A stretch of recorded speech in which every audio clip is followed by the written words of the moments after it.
Bulldozer तो चलने की बहुत सारी जगह हैं, वहाँ पे चलाइए। अगर प्रशासन के पास तेल खत्म हो जाता है, शासन के पास बुलडोजर चलाने का तेल खत्म हो जाता है, तो हम लोग मिल के दे देंगे तेल आपको। लेकिन आप ऐसे इनजस्टिस ना करिए, आप ऐसा भेदभाव ना कीजिए कि एक पर्टिकुलर समाज को आप लोग दबाने का प्रयास कर रहे हैं। अगर ऐसा रहेगा तो हम लोग साहब बहुत स्पष्ट रूप से कह देना चाहते हैं, हमारा भी संगठन है IRO, इंडियन रिफॉर्मर्स ऑर्गेनाइजेशन, पूरे भारत से लोग जुड़े हुए हैं।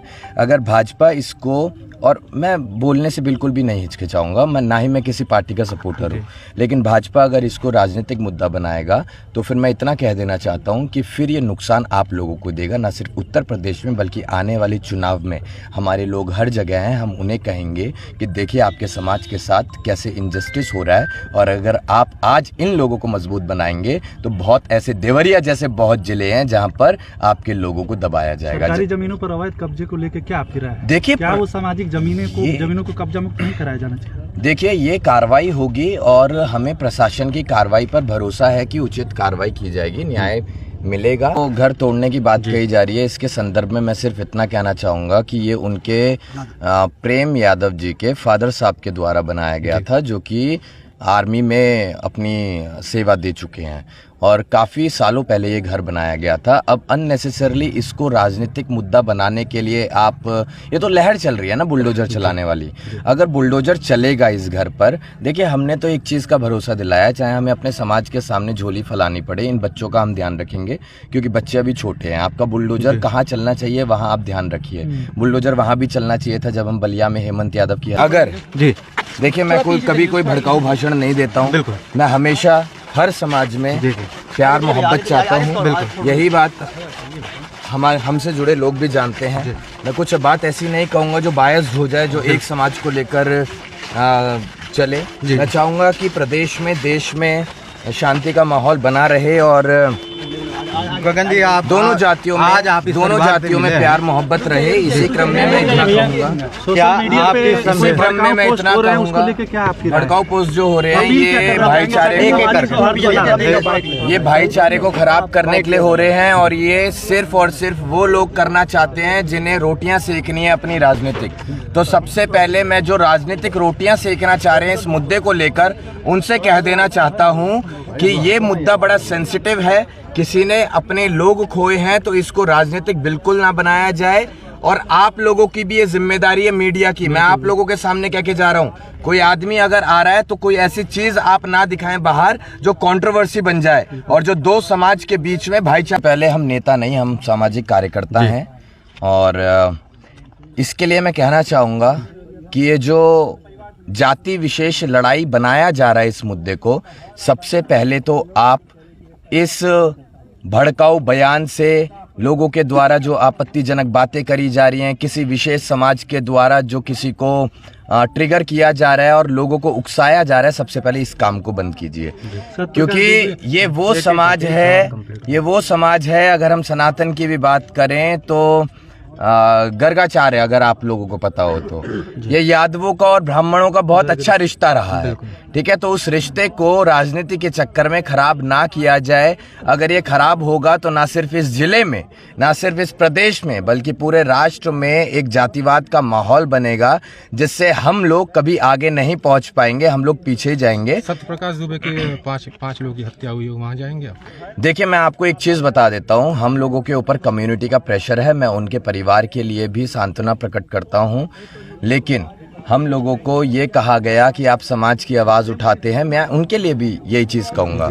देखिए, उनके समाज के लोग उनसे मिलने आ रहे हैं, उनके समाज के लोग उनसे मिलने आ रहे हैं, हमारे समाज के लोग इनसे मिलने आ रहे हैं, लेकिन बीच में एक समझदारी वाला बयान ज़रूर आना चाहिए। अगर मैं समझदारी की बात कर रहा हूँ कि दोनों समाज के बीच हिंसा ना हो, प्यार मोहब्बत बरकरार रहे, जो हो गया उसके लिए हमें भी दुख है, लेकिन आगे कोई घटना ना हो, यही बयान अगर उनके द्वारा भी, उनके समाज के द्वारा भी आएगा तो मैं यकीनन विश्वास रखता हूं इस चीज पर कि भाईचारा तो बना ही रहेगा, और प्रशासन फिर तरीके से कार्रवाई कर पाएगा, और जो दोषी होगा उसको सलाखों के पीछे भेजा जाएगा, और जो निर्दोष लोग आज की तारीख में जेल में बंद हैं उनको रिहा किया जाएगा। कल तहसील में दलील दोनों परिवार जो है पक्ष किया, और आज दोबारा पैमाइश हुई। प्रशासनिक टीम से आपकी बात भी हुई है, पैमाइश होके गया है, क्या कुछ बात हुई है? देखिए, ये जो घर तोड़ने की बात कही जा रही है, इसके संदर्भ में मैं सिर्फ इतना कहना चाहूँगा कि ये उनके प्रेम यादव जी के फादर साहब के द्वारा बनाया गया था, जो कि आर्मी में अपनी सेवा दे चुके हैं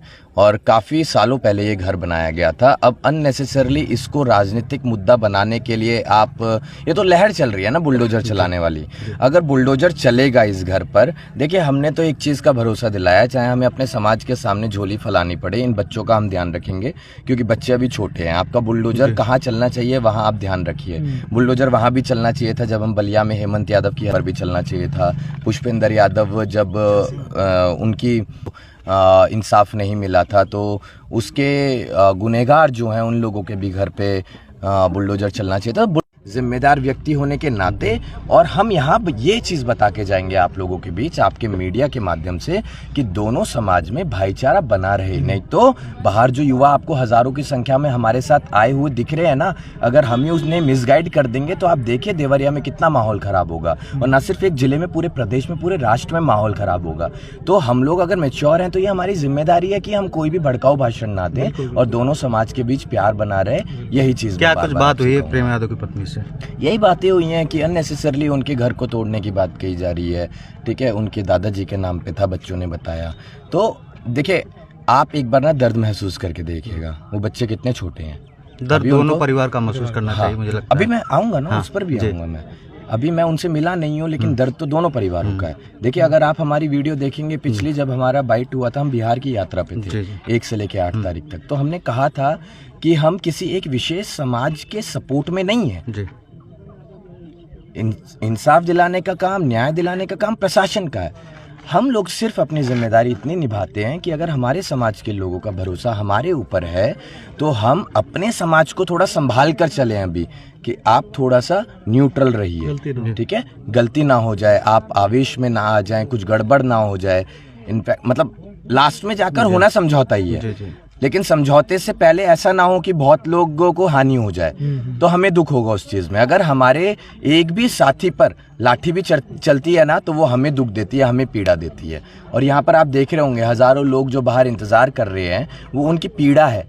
अब हमारी जिम्मेदारी है कि हम आपके माध्यम से भी उन्हें समझाएं कि आप आपसी भाईचारा बनाए रखें, और प्रशासन से, शासन से सिर्फ यही कहना चाहेंगे, उचित कार्रवाई कीजिए। आप लोग एक तरफ आप लोग अपना झुकाव मत रखिए।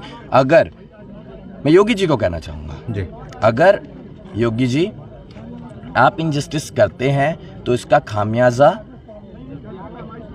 भाजपा भुगतेगी, क्योंकि we are one of the largest community of India, approximately 26 crore.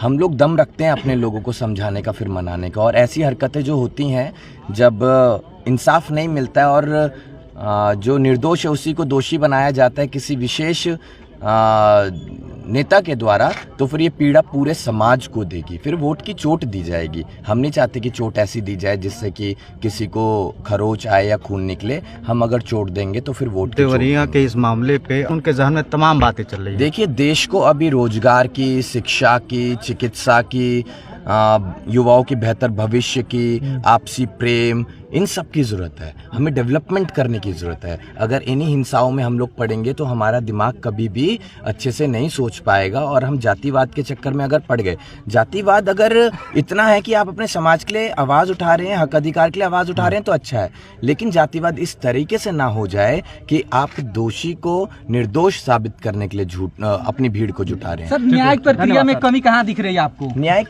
प्रक्रिया में मैं थैंक यू सो मच सही आदमी नहीं हूँ कि आपको बताऊं कि क्या